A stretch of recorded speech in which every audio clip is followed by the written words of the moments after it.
बातचीत ना करो। हाँ बस ऐसे आवाज़ आ रही ना, आपको आवाज़ आ रही ना बस ठीक।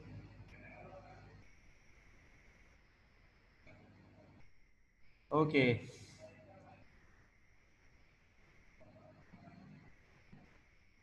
अस्सलाम वालेकुम बच्चों, उम्मीद है आप लोग सब खैरियत से होंगे। आज हम लोग जो पढ़ने जा रहे हैं पाकिस्तान स्टडीज़ का क्लास इंटरमीडिएट लेक्चर नंबर 8 करने वाले हैं। और जो आज का टॉपिक होगा वही रिमेनिंग टॉपिक्स होंगे जो 1940 से लेकर 1948 तक के जो इवेंट्स थे हम उन्हीं को डिस्कस करेंगे। जो पार्ट 2 होगा उसको आज हम डिस्कस करेंगे क्योंकि हमने इससे पहले पार्ट 1 में हम डिस्कस कर रहे थे। अच्छा, एक चीज़ जो आप लोगों से मैंने बात करनी बेटा वो यही कि बताऊँ आप लोगों के पास जो चैप्टर 1 है, चैप्टर 1 उसके हिसाब से जो मैं इन टॉपिक्स को डिस्कस कर रहा हूँ वो सारे शॉर्ट क्वेश्चन में जो लॉन्ग पूछ कर आते हैं वो चैप्टर 1 में, और जो चैप्टर 2 में क्वेश्चन है वो यही क्वेश्चन है लेकिन उसमें आपकी डेट्स नहीं लिखी हुई हैं। तो प्लीज़ क्या हमें पाकिस्तान में जितने भी अहम वाक़यात थे वो चैप्टर 2 के क्वेश्चन नंबर 1 में है, ठीक है बेटा।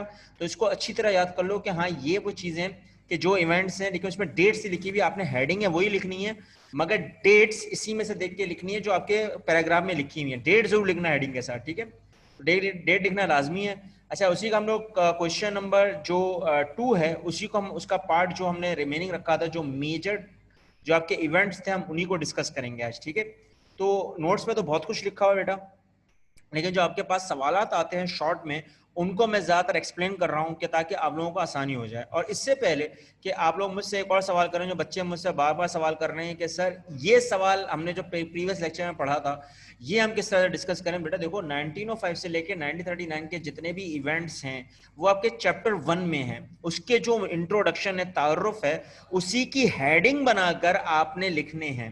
और हमारी जो 1905 से जो हेडिंग शुरू होती है वह तकसीम बंगाल से शुरू होती है और आपको याद हो तो यौम निजात पे जाके ख़त्म होती है, डे ऑफ डिलीवरेंस 1939। तो प्लीज़ अच्छी तरह याद रखना, ये तश्कील पाकिस्तान में यही एक सवाल आता है। मैंने लॉन्ग भी डिस्कस करा है इसी को देखते हुए कि जो इसमें से शॉर्ट क्वेश्चन पूछे जाते हैं मुख्तसर सवालात में लॉन्ग बनकर आते हैं, जैसे 14 पॉइंट्स आ जाता है, आपका नेहरू रिपोर्ट पूछ लेते हैं या फिर आपसे ये पूछ लेते हैं कि वो क्या बोलते हैं इंडियन एक्ट क्या था, तो खिलाफत मूवमेंट क्या थी। ये वो चीज़ें थी जो आपके शॉर्ट में पूछ ली जाती है इन्हीं इवेंट्स में। तो आपको ये सारा चैप्टर 1 में मिलेगा, ठीक है। और चैप्टर 2 का जो हम लोग अभी डिस्कस कर रहे हैं सवाल वो चैप्टर 2 में मिलेगा क्वेश्चन नंबर 1, ठीक है। तो यहाँ पर आप लोगों को बात समझ में आ गई होगी। तो हमारा जो आज का टॉपिक है, जो आज का क्वेश्चन है वही रिमेनिंग पार्ट है, पार्ट 2 है, और उसी के हम लोग मेजर टॉपिक्स को डिस्कस करेंगे। और टॉपिक्स डिस्कस करने में जो हमने लास्ट टॉपिक जो हमने डिस्कस किया था वो किसी को याद है तो प्लीज मुझे लिखे। 1 मिनट दे रहा हूँ पूरा कि लिख के मुझे बताए कोई कि जो हमने लास्ट टॉपिक डिस्कस किया था वो क्या था इसी इवेंट्स में। इसी इवेंट्स में जो हमने लास्ट वीक जो हमने टॉपिक डिस्कस किया था वो कौन सा था, कोई बता सकता है? कोई लिख के मुझे बता सकता है कि क्या हमने डिस्कस किया था लास्ट टाइम? और बहुत ही मशहूर वाकया, वो तो बहुत ही मशहूर वाकया, किसी को याद है तो प्लीज वो मुझे लिखे, प्लीज लिख के बताए लास्ट टॉपिक क्या था। उससे पहले लास्ट टॉपिक हमने क्या पढ़ा था? आप सब नोट्स को चेक करना शुरू हो गए, मुझे पता है। देख लो नोट्स को देख लो। किसी को भी अगर आवाज सही तरीके से आ रही है और जिसको पता है प्लीज वो जल्दी से मुझे बताए, जल्दी से मुझे बताए कि क्या हमने पढ़ा था लास्ट टॉपिक।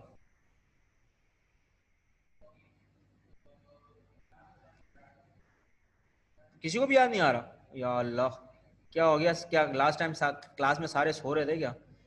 इतना आसान टॉपिक तो था बेटा, किसी को तो याद होगा। उसमें हमने लास्ट टॉपिक जो डिस्कस किया था बेटा वो था जिना गांधी टॉक, अगर याद हो तो। जिना गांधी टॉक हमने डिस्कस किया था और उसी के बाद मैंने आपको कहा था कि ये साजिश थी बहुत ज़्यादा। तो फिर जाहिर सी बात है बरतानिया का एक कॉन्सेप्ट चल रहा था, अखंड हिंदुस्तान का, यूनाइटेड इंडिया का कॉन्सेप्ट चल रहा था। तो उसी के हिसाब से जो अब आएगी वो हमारे पास जो टॉपिक है वो सबसे अहम क्या है, शिमला कॉन्फ्रेंस। अच्छा, शिमला कॉन्फ्रेंस 1945 में हुई थी जब वर्ल्ड वॉर 2 रुक गई। और आपको पता है ये शिमला कॉन्फ्रेंस भी फेल हो गई थी, लेकिन क्यों फेल हुई थी हम लोग डिस्कस करेंगे अभी। लेकिन उससे पहले जो एक प्लान आया था वेवल प्लान 1945 में, और उसके बाद शिमला कॉन्फ्रेंस शुरू हुई। वेवल प्लान भी इसी का हिस्सा है शिमला कॉन्फ्रेंस का, ठीक है बेटा। तो पहले लॉर्ड वेवल, क्योंकि वर्ल्ड वॉर 2 रुकी तो उस वक्त इंडियन लीडर्स जो थे वो अपनी डिमांड्स रख रहे थे, और आपको पता है कि कहीं ना कहीं पूरा ब्रिटिश के जो एलाइज थे उनमें सबसे अहम किरदार किसका चल रहा था, कांग्रेस का। अब कांग्रेस अगर देखा जाए तो वो पहली साजिश कर चुकी थी किसके खिलाफ, मुस्लिम लीग के खिलाफ। मैंने आपको बताया भी था, जिना गांधी टॉक में पता चल चुका था। और चक्रवर्ती राजगोपाल आचार्य जो सबसे अहम इसमें किरदार अदा कर रहे थे, जो फार्मूला उन्होंने दिया भी था तो कायदा ने वो भी रिजेक्ट कर दिया था। अब यहाँ पर पहुंचे हुए हैं दोनों लोग, यानी कि मुस्लिम लीग भी और कांग्रेस भी। अब यहाँ पर सबसे ज्यादा प्रेशराइज जो किया जा रहा है कांग्रेस की तरफ से किया जा रहा है, क्योंकि गांधी ने पहले ही इनवाइट कर लिया था, याद आ रहा होगा जिन्ना गांधी टॉक में, कि कायदे आजम को ट्रैप करने की कोशिश की, और उनकी इंटेलिजेंस यानी उनकी जहानत, उनकी समझदारी और उनकी फार साइडेड दूर की नजर से उन्होंने पता लगा लिया था कि कहीं ना कहीं ये फार्मूला वो रिफ्यूज करेंगे और क्रिएशन ऑफ पाकिस्तान का कॉन्सेप्ट हमेशा रहेगा। अच्छा, क्रिएशन ऑफ पाकिस्तान का यहाँ पे कॉन्सेप्ट आप समझ गए होंगे ना बेटा, इस्लामी रियासत का, इस्लामी रियासत का कॉन्सेप्ट अभी तक दिमागों में, ठीक है बेटा। तो उसी के हिसाब से जब लॉर्ड वेवल यहाँ पर तशरीफ लाते हैं, तो उसमें सबसे अहम किरदार यहाँ पर ये होता है कि हाँ, लॉर्ड वेवल का जो बुनियादी उसूल था विसरॉय बनकर इंडिया में आने का, उन्होंने जब कॉल की कॉन्फ्रेंस को, तो वो अपना इशू लेकर आया। वो इशू ये था कि कहीं ना कहीं अब जो बनाने का कॉन्सेप्ट है वो फ्यूचर कॉन्स्टिट्यूशन है, आइन का है, और उसी के हिसाब से गवर्नमेंट बनेगी, लेकिन उससे पहले हमने क्या करना होंगे, इलेक्शन करवाने होंगे, असेंबलीज बनानी होंगी। अब ये मुद्दा पूरे का पूरा चल रहा है किसका, लॉर्ड वेवल के, उनके दिमाग में ये उनका कॉन्सेप्ट चल रहा है, ये इशू है बड़े सगीर का, कि ना आइन है, ना गवर्नमेंट है, ना असेंबलीज है, ठीक है ना। लेकिन मानने को तैयार कौन नहीं है, हिंदूज, कांग्रेस और मुस्लिम लीग को कहीं ना कहीं फंसाया जाएगा। तो वो आते ही सबसे पहले किससे मिल रहे हैं, कायदे से मोहम्मद जिन्ना से। देखो ये कॉन्सेप्ट को समझ के रखना बेटा, ये वो कॉन्सेप्ट था कि जहां पे एजेंडा दिख रहा था किसका, लॉर्ड वेवल का। अब लॉर्ड वेवल का अगर दिख रहा है तो उसके हिसाब से अगर देखा जाए तो उन्होंने अपने आके नौकात, अब देखो जाहिर सी बात है मेन पॉइंट्स तो अपने बयान करेंगे ना, वो तीन पर्पसेस ये थे, लेकिन उनका मेन मुद्दा क्या था, उनके नुकात। अब उनके नुकात में अगर देखा जाए तो उनमें सबसे पहला तो उन्होंने बोल दिया कि हमने कॉन्स्टिट्यूशन बनाना है किसका, फ्यूचर मुस्तकबिल का, इंडिया का। लेकिन जो मजलिस इंतजामिया एग्जीक्यूटिव काउंसिल बनेगी, उसमें जो पॉलिटिकल पार्टीज की नुमाइंदगी होगी, उसमें मुस्लिम के 5 होंगे और किसके, हिंदूज के कितने होंगे, 6 होंगे। अब मुझे एक बात बताओ बेटा, मैं आपसे सिंपल एक रिक्वेस्ट कर रहा हूँ, बहुत आसान सा एक मिसाल दे रहा हूँ कि यहाँ पे अभी भी अकलियत में कौन है, मुस्लिम्स, और अक्सरियत में कौन है, हिंदूज। तो गवर्नर जनरल जो उस वक्त का जो कमांडर एंड चीफ के अंडर में होगा, जो होगा बरतानिया का ही, तो वो गवर्नर जनरल जो इंडिया का बनाया जाएगा एग्जीक्यूटिव काउंसिल का, वो ऑटोमेटिक किसका बन जाएगा, ऑटोमेटिक हिंदूज का बनेगा, क्योंकि मेजोरिटी किसकी है, हिंदूज की। और यहीं पर रिकॉन्स्टिट्यूशन जब प्रोविंसेस के इख्तियारात उनको दिए जाएंगे काउंसिल की तरफ से, तो इख्तियारात बनाते वक्त आपने क्या करना है, किसको सुनना जाता है, सूबों को। अब मुझे एक बात बताओ, गवर्नर जनरल तो वही है, तो जाहिर सी बात है सामने ही दिख रहा है कि मेजोरिटी जब हिंदुओं की रहेगी तो जीतेगा कौन, हिंदू। और हिंदू अगर जीतता है तो कांग्रेस, और कांग्रेस जीती है तो फिर अगेन राइट्स इसको नहीं मिलेंगे। ये सबको पता है, मुसलमानों को दबाया जाएगा। अब मुसलमानों को जब दबाया जाएगा, इसी बिहाफ पर अगर देखा जाए तो फिर बात होती है क्या, शिमला कॉन्फ्रेंस। अच्छा, शिमला कॉन्फ्रेंस मुनक्कद होती है, ठीक है ना, उसूलन ये पॉइंट्स थे लॉर्ड वेवल के।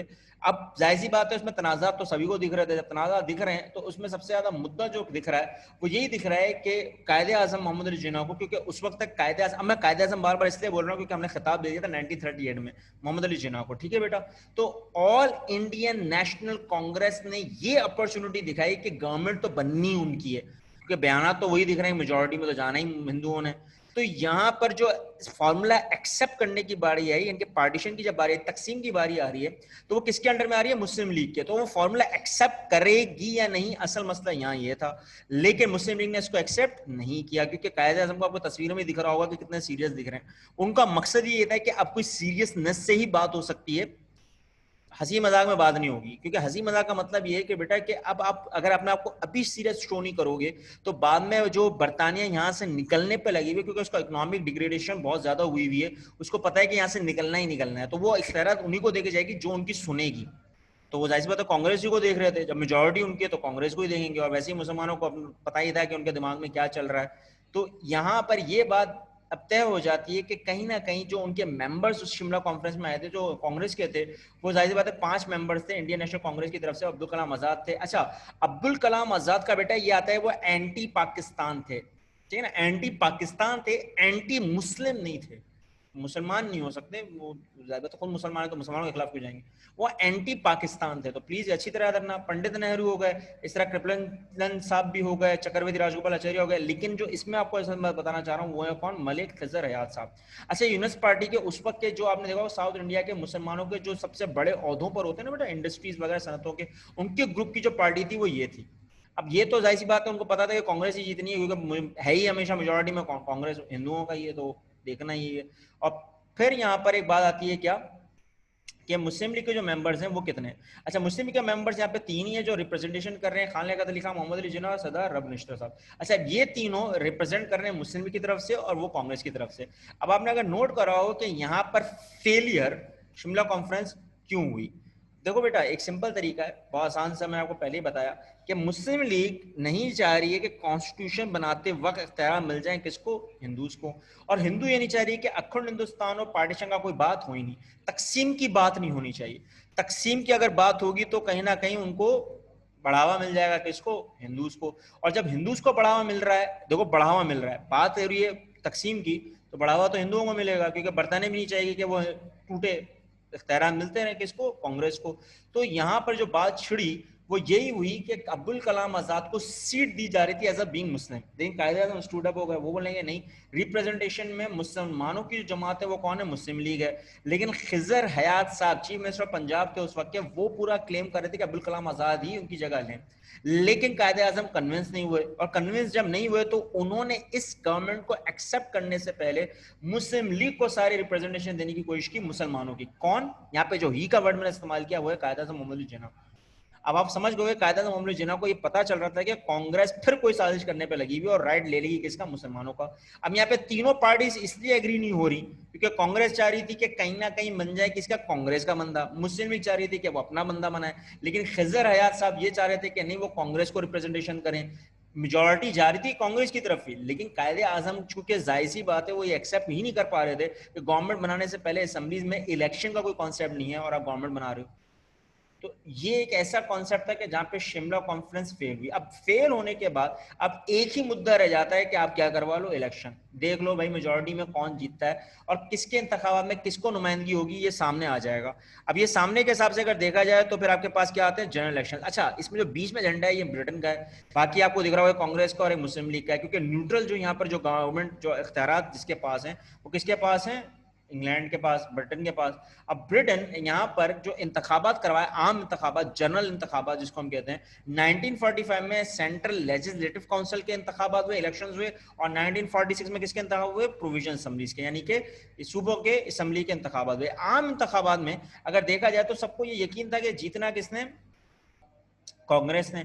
अब कांग्रेस ने अगर जीतना है तो उसके हिसाब से अगर देखा जाए तो शिमला कॉन्फ्रेंस सबके पता था कि वो फेल हुई है, पॉलिटिकल पार्टीज का जो नजरिया है वो अपने स्टैंड अप पर हैं, सामने हैं। तो गवर्नमेंट जो बर्तानिया ने होल्ड करवाए इलेक्शंस, उसमें क्या था, एक सेंट्रल बनेगी और एक प्रोविजनल लेजिस्लेचर्स के इलेक्शन होंगे जो 1945 में शुरू होंगे। अब देख लेते हैं कंटेंट्स के दौरान इलेक्शन जब अनाउंस किए गए तो उस वक्त कहीं ना कहीं मैनिफेस्टो बनेगा दोनों जमातों का, जाहिर बात है बेटा, मंशूर बनता है। अब कांग्रेस का मंशूर क्या था, उनके उनके चार्टर में क्या लिखा हुआ था कि हमेशा हिंदुस्तान एक सिंगल यूनिट लेगा, उसकी कोई पार्टीशन स्कीम नहीं होगी, एक्सेप्टेबल ही नहीं करेंगे वो। रिप्रेजेंटेटिव्स में जितनी भी कम्युनिटीज इंडिया में रह रही हैं उन्हीं को क्लेम किया जाएगा, लेकिन लोगों को इख्तियारात यहाँ पर उस वक्त मिलेंगे, लोगों को, खासकर मुसलमानों को, कि जब वो कांग्रेस के पॉइंट ऑफ व्यू में चलेंगे। तो बेटा जो 1935 में किया कांग्रेस ने, और जो हमें पता था कि क्या हुआ है खिलाफत मूवमेंट, ये हमें दिमागों में था, हमारे दिमागों में बैठा हुआ है। अब जब ये बैठा हुआ है तो कांग्रेस के बाद जब मुस्लिम लीग का मंशूर आया तो उन्होंने क्या करा, उन्होंने यहाँ पे ये देखा कि कहीं ना कहीं, सॉरी ये पीछे, हाँ, मुस्लिम लीग का जब मंशूर आता है तो उसमें ये देखते हैं कि हाँ मसले मसाइल यहाँ पर बढ़ रहे हैं। अब वो बढ़ क्या रहे हैं, अगर आपने नोट करा हो बेटा, कि कांग्रेस का सबसे अहम मुद्दा यहाँ पर ये शुरू होता है कि पब्लिसाइज्ड जो हो रहा था, जो उन्होंने इलेक्शन को आम इंतखाब में रखा, तो कायदे आज़म ने ये ऐलान किया है कि पाकिस्तान तो बनेगा मुसलमानों का, यानी इस्लामी रियासत है, ठीक है ना, और उसको हम रिजेक्ट नहीं करेंगे और हमारी तलब भी है। और पार्टीशन ऑफ सब कॉन्टिनेंट रहेगा, जो हमने पाकिस्तान रेजोल्यूशन में पहले ही बोल दिया, ठीक है ना। और वो एरियाज जहां पे मुसलमानों की माइनॉरिटीज हैं उसको हम क्या कर दें, मेजोरिटी में ले जाएं। अच्छा, मेजोरिटी में जैसी आती है तो फिर क्या बनाएंगे, कॉन्स्टिट्यूशन बनाएंगे, आइन बनेगा, और आइन बनेगा तो उसी के हिसाब से क्या होंगे, जनरल इलेक्शंस।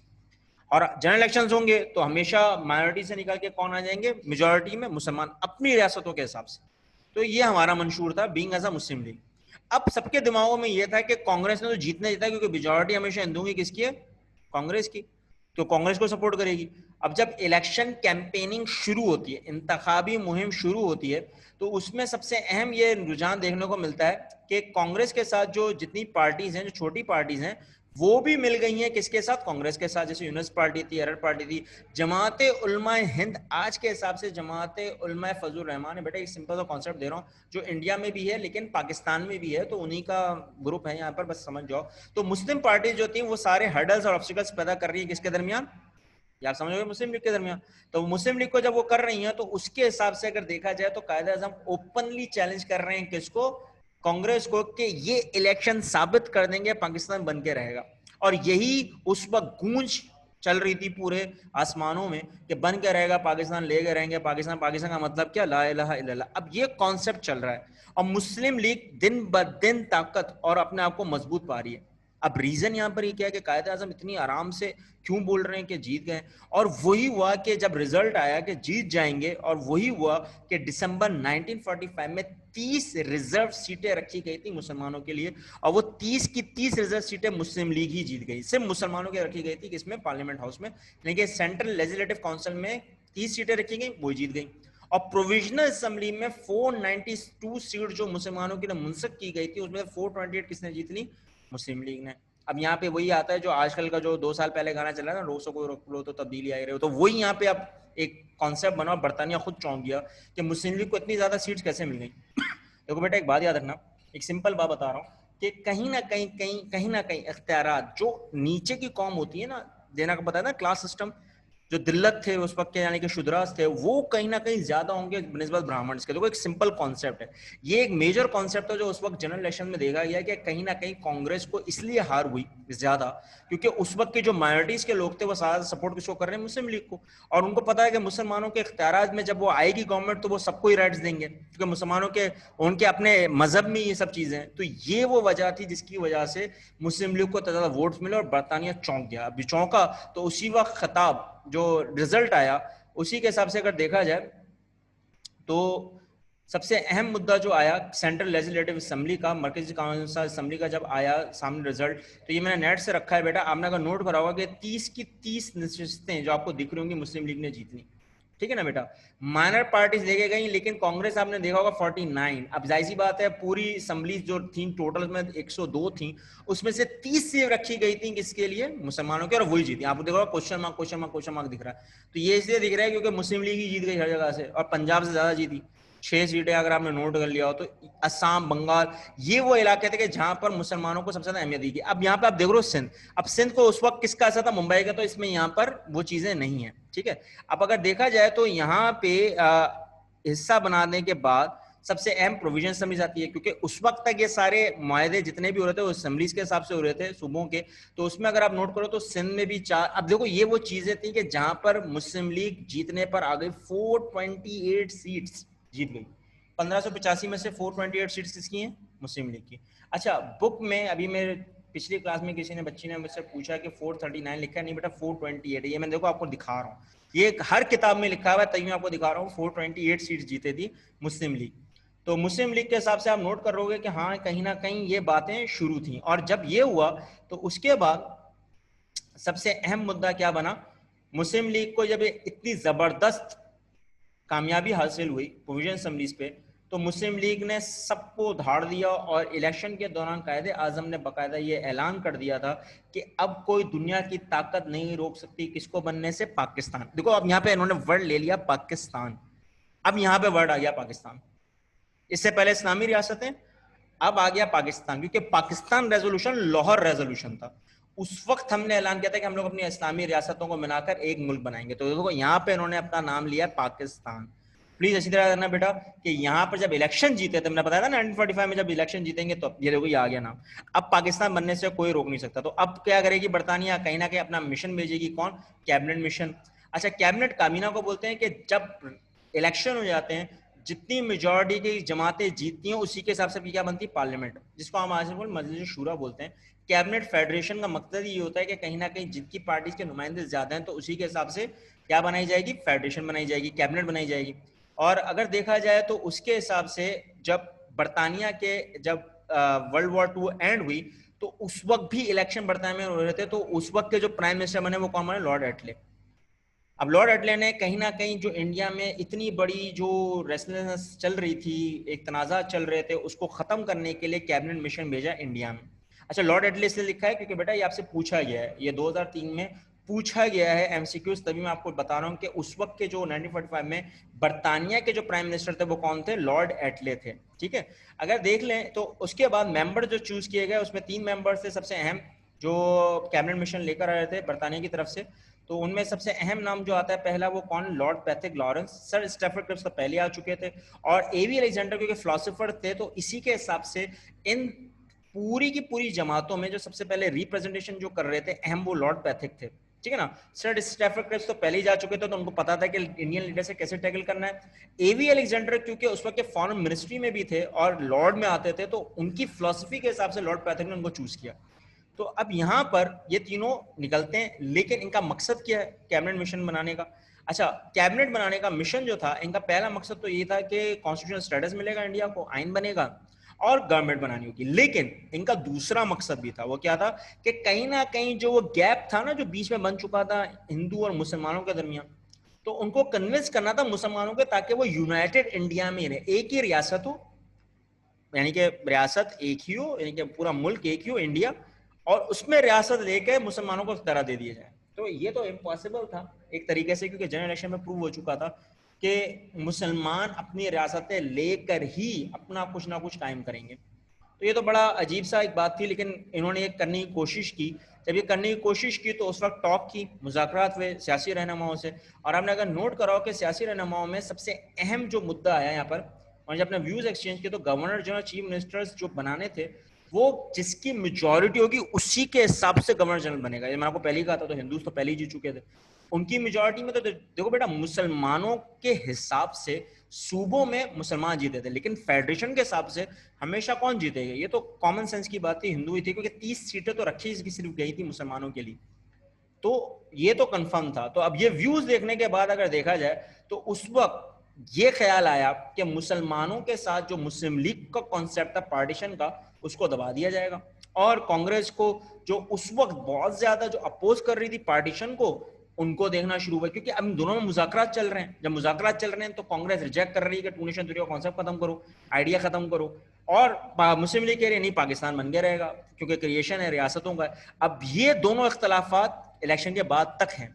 जब इलेक्शन के बाद तक हैं, तो फिर कहीं ना कहीं कैबिनेट मिशन भी ये सोचेगा चलो भाई हमने तहफ़्फ़ुज़ात रख दें। अब वही हुआ, उन्होंने अपने तजावीज़ें रख दी, प्रपोजल रख दिया। प्रपोजल में क्या था कि उन्होंने ये नोट किया कि हाँ, कि कोई नहीं मान रहा है, तो कैबिनेट मिशन 16 मई 1946 को उन्होंने अपना प्लान अनाउंस कर दिया। अब यहां पर आपकी कंफ्यूजन ये क्रिएट होगी बेटा कि अब क्यों नहीं मान रहे। बेटा देखो, एक सिंपल सी बात है, कॉन्स्टिट्यूशन बनाने से पहले आपको असेंबलीज बनानी है, और असेंबलीज बनाने से पहले गवर्नमेंट बनानी है, और फिर कॉन्स्टिट्यूशन बनेगा। तो जब आप इख्तियारात ही नहीं दोगे, तो कहीं ना कहीं ये लोग ही उतर आएंगे, और वो किसका साथ देंगे, कांग्रेस का मेजॉरिटी वही है, फेडरेशन में तो वही बननी है। तो उन्होंने क्या करा कि उन्होंने ये बोल दिया कि नहीं, हमेशा क्या होगा, सब कॉन्टिनेंट जो होगा बरसगीर वो एक ही होगा, जितनी प्रोविंसेस रियासत होंगी फेडरेशन के अंडर में होंगी, डिफेंस फॉरेन मिनिस्टर और कम्युनिकेशन मिनिस्टर हमेशा उस फेडरेशन के अंडर में होगा, और वो हमेशा किसका होगा, बरताने का, लेकिन वो चूज किसको करेंगे, जो मेजॉरिटी में होंगे, जनरल जो होगा, जो गवर्नर जनरल होगा वो करेगा, और उसी के हिसाब से जितने भी इख्तियारात हैं सूबों को, उसी के हिसाब से फाइनेंस डिस्ट्रीब्यूट होगा, पावर डिस्ट्रीब्यूट होंगे, इनके इख्तियारात होंगे। तो यहाँ पर रियासतों का कॉन्सेप्ट तो आपने दे दिया, लेकिन पाकिस्तान को कॉन्सेप्ट नहीं दिया, पहला। दूसरा, अगर आपने नोट करा कि इसको 3 ग्रुपों में बांटा गया, ग्रुप ए, ग्रुप बी और ग्रुप सी। ग्रुप ए में मुस्लिम मेजॉरिटी, जहाँ पे सिंध, पंजाब, एंडोलपी और बलूचिस्तान थे।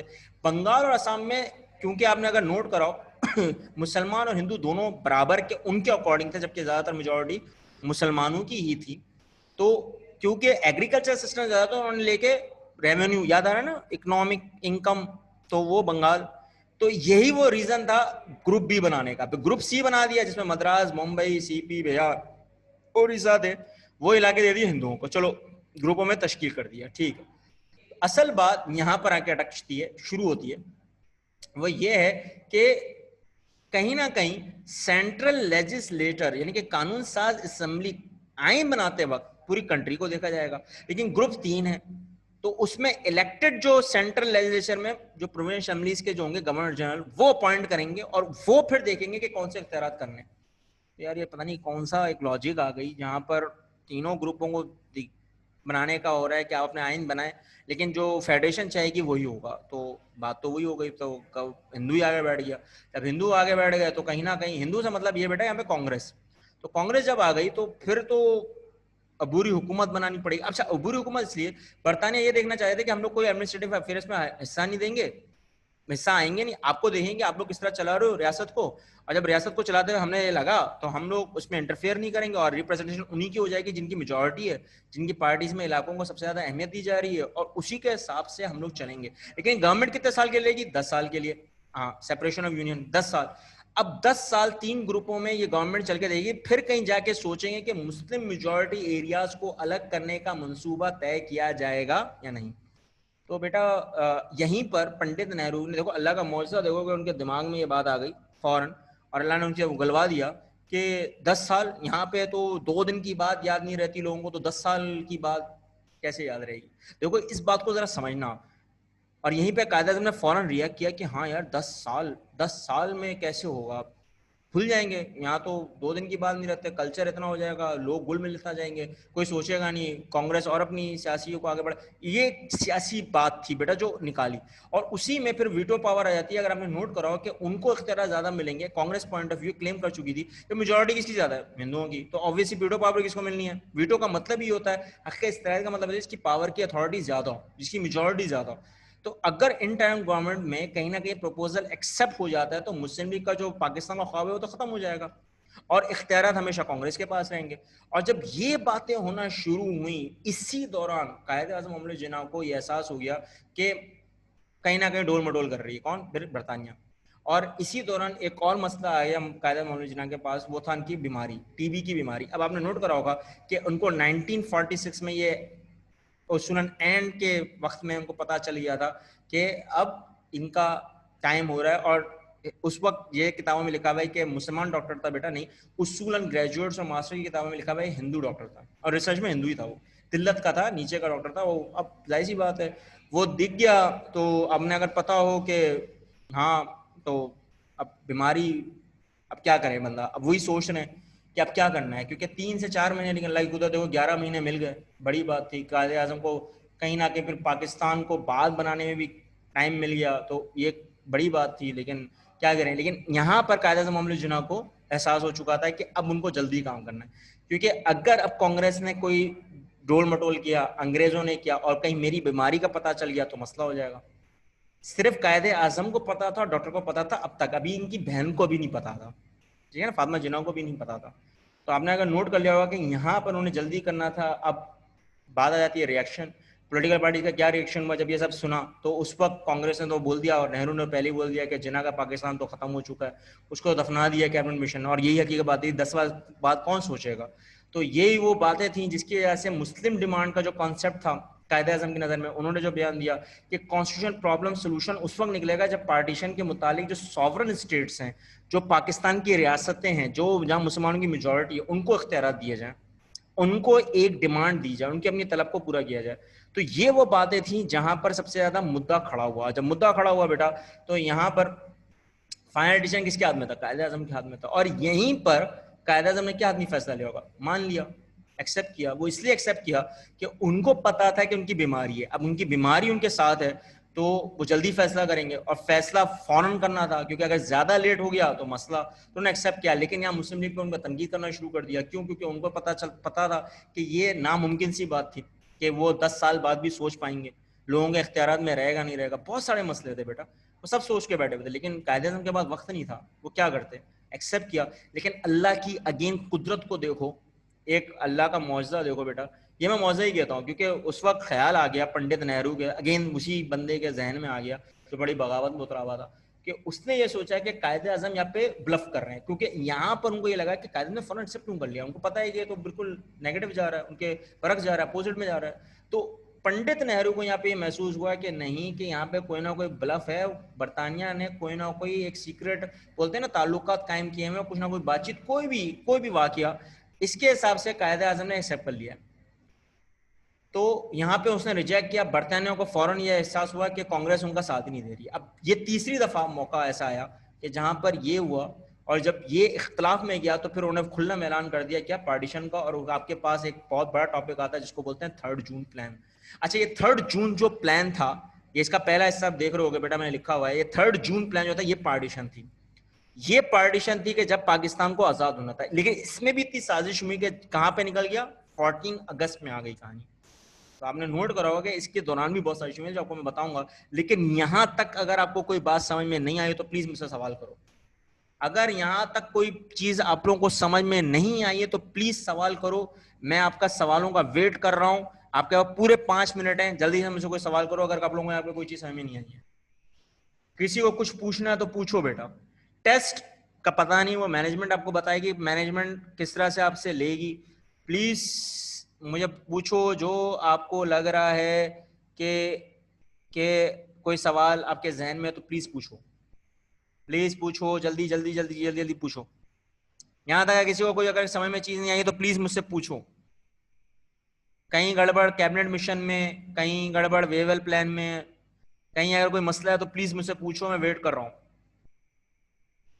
3 जून प्लान, अगला टॉपिक 3 जून प्लान है, और फिर उसके अंदर हम लोग पढ़ेंगे कायदे आज़म का किरदार नेक्स्ट क्लास में, और फिर हम पढ़ेंगे क्या सबसे अहम टॉपिक जो आता है वो है अर्ली प्रॉब्लम्स ऑफ पाकिस्तान। ये हम लोग नेक्स्ट टॉपिक में हम कवर अप करेंगे, चैप्टर 2 कंप्लीट होगा नेक्स्ट टॉपिक में। तो प्लीज जल्दी मुझे बताओ, जल्दी बताओ कि कोई अगर सवाल है तो प्लीज पूछो, जल्दी पूछो, जल्दी पूछो। कोई अगर सवाल है किसी का तो प्लीज पूछो, कोई अगर सवाल है तो प्लीज पूछो बेटा। अगर नोट्स में से किसी का कोई सवाल है तो पूछो।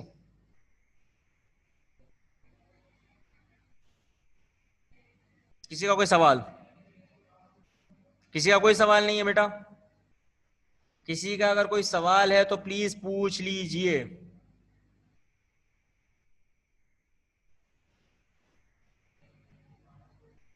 किसी का कोई सवाल, या इसको थोड़ा आगे डिस्कस कर लूं, 3 जून प्लान को थोड़ा आगे डिस्कस कर लूं?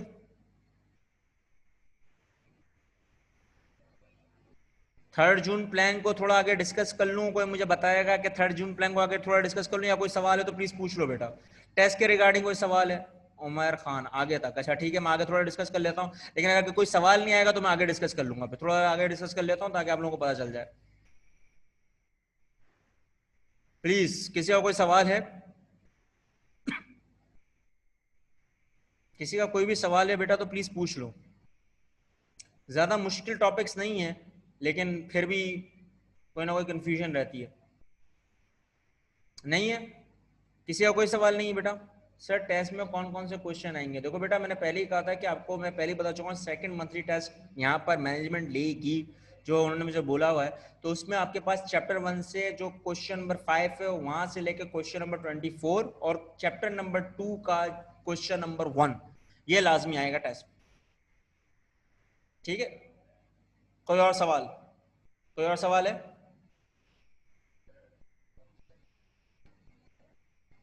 किसी का सवाल है बेटा? नहीं है? अच्छा, 3 जून प्लान में अगर देखो बेटा, तो अब यहाँ पर यह बात आती है कि कहीं ना कहीं जो फेल हुई वो क्या हुई? लॉर्ड वेवल फेल हुए, प्लान फेल हो गया। जब प्लान फेल हुआ तो उसमें सबसे अहम नाकामी जो हुई है वो किसको हुई है? कांग्रेस को भी और बरतानिया को भी, क्योंकि यहां पर कांग्रेस ने ही अपने आप को उलट कर दिया। और प्लीज करिए किसने? देखो मैंने क्या रखा हुआ है, फेवर ऑफ कांग्रेस में थी, अटेम्प्ट भी, इम्प्लीमेंटेशन भी, कैबिनेट मिशन आया ही इसलिए था, सब कुछ ये था, ग्रुपिंग ऑफ प्रोविंसेस भी दिए, इंटरन का भी कॉन्स्टिट्यूशन का दिया, सब कॉन्सेप्ट दिए, कॉन्स्टिट्यूशन फ्रेमिंग भी दी, सब कुछ कांग्रेस के बारे में, लेकिन फिर भी उन्होंने एक्सेप्ट नहीं किया, रिजेक्ट कर दिया। जब रिजेक्ट किया तो यहाँ पर फेल हुई। जब फेल हुई, जब ये पूरा कॉन्सेप्ट फेल हुआ तो फिर उस लॉर्ड वेवल की जगह कौन है? Lord Mountbatten. अच्छा, हम लोग इसमें ज्यादा नहीं जाएंगे कि लॉर्ड माउंटबेटन क्यों है, लेकिन ब्रिटिश प्राइम मिनिस्टर ने अनाउंस कर दिया कि जून 1947 में ब्रिटिश रूल खत्म होगा। 20 फेब 1947 में लॉर्ड माउंटबेटन इंडिया पहुंचे। इंडिया पहुंचने के बाद मार्च 1947 में, देखो समझना बेटा, इंडिया के विसराय हुई, जो last stage transfer of power थी, आखिरी ये ताकत का मुजाहरा था जो जाना था। ताकत का मतलब ये था कि अथॉरिटी किसको मिलने थी? ऐसी बात है, उन लोगों को मिलनी थी जहां पर सबसे अहम मुद्दा शुरू होता। लेकिन यहीं पे मैं अपना लेक्चर खत्म करूंगा। लॉर्ड माउंटबेटन सबसे ज्यादा जो करीबी दोस्त थे वो किसके थे? अगेन पंडित नेहरू को, क्योंकि हार्वर्ड में और प्लस जो पढ़ाई एक साथ की हुई थी कॉलेज से लेके यूनिवर्सिटी तक, वो ये दोनों फैमिली फ्रेंड्स निकले। यानी कि एक लिहाज से अगर मैं आसान लफ्जों में बोलूं तो एक दूसरे के बड़े खास दोस्त निकले। अब अगेन ये सोच लो कि इनका दिमाग किस तरफ जा रहा होगा। तो अब आपको बात समझ में आ गई कि वो साजिश जो 3 जून को आजाद होनी थी, अब इनके दरमियान में कितने रोले आएंगे वो हम पढ़ेंगे। ठीक है, क्योंकि अब ये दोस्त किसके निकले, पंडित नेहरू के, और जब पंडित नेहरू के दोस्त निकले तो इनका जो तबादला ख्याल हो रहा था वो किसकी तरफ था, कांग्रेस की तरफ था, इनका दिमाग। ठीक है, तो हम उसको नेक्स्ट क्लास में डिस्कस करेंगे, लेकिन यहां तक कोई अभी भी सवाल है तो पूछ लो। किसी का कोई सवाल नहीं है, किसी का कोई सवाल नहीं है बेटा, किसी बेटी का कोई सवाल, बेटे का कोई सवाल, प्लीज पूछ लो। कोई सवाल नहीं है, किसी का कोई सवाल नहीं है बेटा। चलो फिर ठीक है, नेक्स्ट लेक्चर यहीं से शुरू करेंगे, और हम लोग जो कवर अप करेंगे फिर कायदे आजम का किरदार, जो बहुत ही आसान है, वो हम पढ़ेंगे, और फिर हम पढ़ेंगे क्या, अर्ली प्रॉब्लम्स, इब्तदाई मुश्किलात पाकिस्तान की, जो इब्तदाई मुश्किलात हुई थी पाकिस्तान बनने के बाद, हम लोग वो भी डिस्कस करेंगे। ये चैप्टर 2 को डिस्कस करते ही हम लोग पूरा चैप्टर खत्म हो जाएगा। चैप्टर 2 पर हम लोग क्या स्टार्ट करेंगे, चैप्टर नंबर 3। ठीक है, अगर आपको कोई भी अभी सवाल नहीं, हाँ सर लॉर्ड माउंटबेटन के कैमरास तो ये नहीं, अच्छा बेटा देखो, याद रखना ये पुरानी तस्वीर है, इसको कलराइज किया गया है, इसलिए मैंने रखी है तस्वीर, इसलिए रखी है कि वो नया एक जदीद दौर आ गया ना, तो उसके हिसाब से, हाँ तो मैंने इसलिए रखी है। हाँ सवाल सही है, शहजाद खान का सवाल बिल्कुल ठीक है, लॉर्ड माउंटबेटन का डोंट मेक फॉर कैमरास तो ये नहीं है, हाँ ये नहीं है, मैं मानता हूँ, लेकिन ये नया एक लुक रखा था तो मैंने इसलिए रखा है, मानता हूँ मानता हूँ। कोई और सवाल नहीं है, चलो मिलते हैं फिर नेक्स्ट सेशन में। ठीक है बेटा, अल्लाह हाफिज, अल्लाह हाफिज। ठीक है सबको, अल्लाह हाफिज।